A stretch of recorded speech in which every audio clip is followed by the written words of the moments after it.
Assalamualaikum warahmatullahi wabarakatuh. Halo teman-teman, perkenalkan nama saya Deni Nurma Maulana. Saya merupakan mahasiswa dari Universitas Islam Negeri Sayyid Ali Rahmatullah Tulungagung, Fakultas Usuluddin Adab dan Dakwah, Program Studi Psikologi Islam dengan NIM 1860308251102.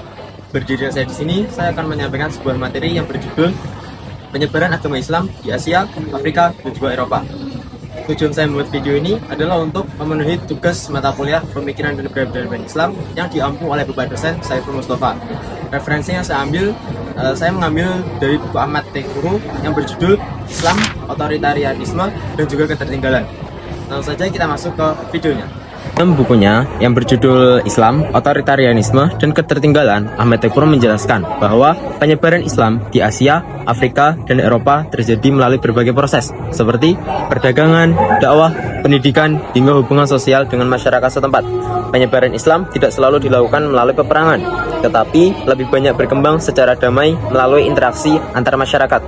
Di Asia sendiri, Islam banyak menyebar melalui jalur perdagangan. Para pedagang Muslim dari Arab, Persia, dan India datang ke berbagai wilayah Asia untuk berdagang sambil memperkenalkan ajaran Islam. Penyebaran Islam berkembang pesat di India, Asia Tengah, hingga Asia Tenggara, seperti Indonesia dan Malaysia. Di Indonesia sendiri, Islam mudah diterima karena para pedagang dan ulama menggunakan pendekatan yang damai dan menyesuaikan diri dengan budaya lokal. Selain melalui perdagangan, penyebaran Islam juga dilakukan lewat pernikahan, pendidikan, dan dakwah para ulama. Karena itu, Islam di Asia berkembang dengan cukup cepat dan dapat hidup berdampingan dengan budaya masyarakat setempat. Ini adalah persebaran agama Islam di Afrika. Islam mulai berkembang sejak masa awal sejarah Islam. Penyebarannya terjadi melalui perdagangan lintas gurun Sahara, hubungan antar kerajaan, serta dakwah para ulama. Islam berkembang kuat di wilayah Afrika Utara, seperti Mesir dan juga Maroko. Kemudian menyebar ke wilayah Afrika Barat seperti Mali dan Nigeria. Kehadiran Islam di Afrika tidak hanya membawa ajaran agama, tetapi juga perkembangan pendidikan dan ilmu pengetahuan.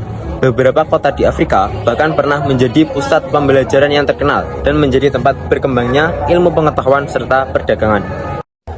Dan yang selanjutnya atau yang terakhir adalah penyebaran agama Islam di Eropa. Islam berkembang terutama melalui wilayah Andalusia di Spanyol dan Kekaisaran Ottoman. Pada masa kejayaan Islam di Andalusia, umat Islam berhasil membangun peradaban yang sangat maju. Banyak perkembangan terjadi dalam bidang ilmu pengetahuan, matematika, filsafat, kedokteran, dan arsitektur. Kota-kota di Andalusia menjadi pusat pendidikan yang menarik banyak pelajar dari berbagai wilayah Eropa. Selain itu, menurut Ahmad Tekuru, perkembangan Islam di Eropa menunjukkan bahwa umat Islam pernah memiliki peradaban yang sangat maju dan berpengaruh besar terhadap perkembangan ilmu pengetahuan dunia. Secara keseluruhan, Ahmad Tekuru menjelaskan bahwa penyebaran Islam di Asia, Afrika, dan Eropa tidak hanya membawa ajaran agama saja, tetapi juga membawa pengaruh besar dalam bidang budaya, pendidikan, perdagangan, dan ilmu pengetahuan. Hal tersebut menunjukkan bahwa pada masa lalu, peradaban Islam pernah berkembang sangat maju dan memiliki kontribusi penting bagi dunia. Oke, materi selanjutnya adalah peran sarjana Islam, negara, dan keragaman agama. Sebelumnya, hai, saya Bagus Santri dengan NIM 1860308252263. Next, mari memperhatikan penjelasannya. Kejayaan peradaban Islam, suatu hal yang langsung terlihat jelas adalah peran para ulama atau peran sarjana Islam.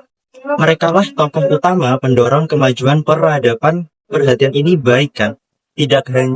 Ulama itu tidak hanya berperan sebagai ahli pendakwah agama, tetapi juga sebagai ilmuwan. Mereka mendalami filsafat, matematik, kedokteran, hingga astronomi, seperti Ibnu Sina dan Al-Farabi.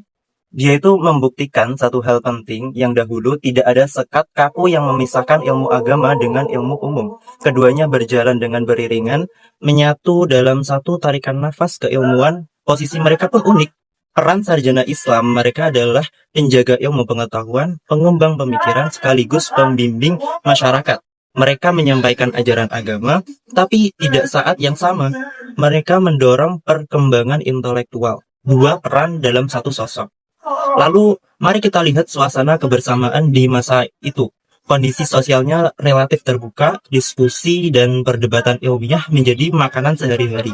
Perbedaan pendapat tidak dipandang sebagai ancaman, melainkan justru dirayakan sebagai bagian dari proses tumbuhnya ilmu pengetahuan. Disinilah kuncinya. Lingkungan yang merayakan akal sehat itu menciptakan ekosistem yang subur, tapi bagi kemajuan peradaban. Namun hari ini ceritanya cukup berbeda. Hubungan antara ulama dengan negara mengalami pergeseran. Dulu ulama cenderung berdiri independen, kini dalam beberapa kondisi kita melihat mereka semakin dekat, bahkan terikat dengan kekuasaan. Apa yang terjadi ketika ulama terlalu dekat dengan negara? Dampaknya mulai terasa. Ruang kebebasan berpikir bisa menyempit, keberanian untuk menyuarakan kritik terhadap pemerintah jadi terbatas gitu. Dan muncul ketergantungan baru terhadap penguasa. Satu pelajaran lagi dari masa kejayaan dalam hal keragaman agama, tingkat toleransi saat itu tergolong tinggi. Berbagai kelompok dengan latar belakang agama yang berbeda dapat hidup berdampingan. Bahkan mereka turut berkontribusi dalam perkembangan ilmu pengetahuan. Ini tuh menjadi bukti nyata bahwa keterbukaan dan sikap toleransi adalah bahan bakar penting dalam mesin peradaban. Jadi apa yang bisa kita simpulkan bahwa kemajuan peradaban Islam dahulu sangat dipengaruhi oleh tiga hal. Ulama yang independen, hubungan yang seimbang antara agama dan negara, serta sikap terbuka terhadap keragaman. Ketiga, pilar ini berjalan selaras. Peradaban melesat maju, tapi ketika keseimbangan itu runtuh, kemunduran perlahan mulai tertutup. Demikian penyampaian dari saya. Terima kasih. Semoga bermanfaat. Wassalamualaikum warahmatullahi wabarakatuh.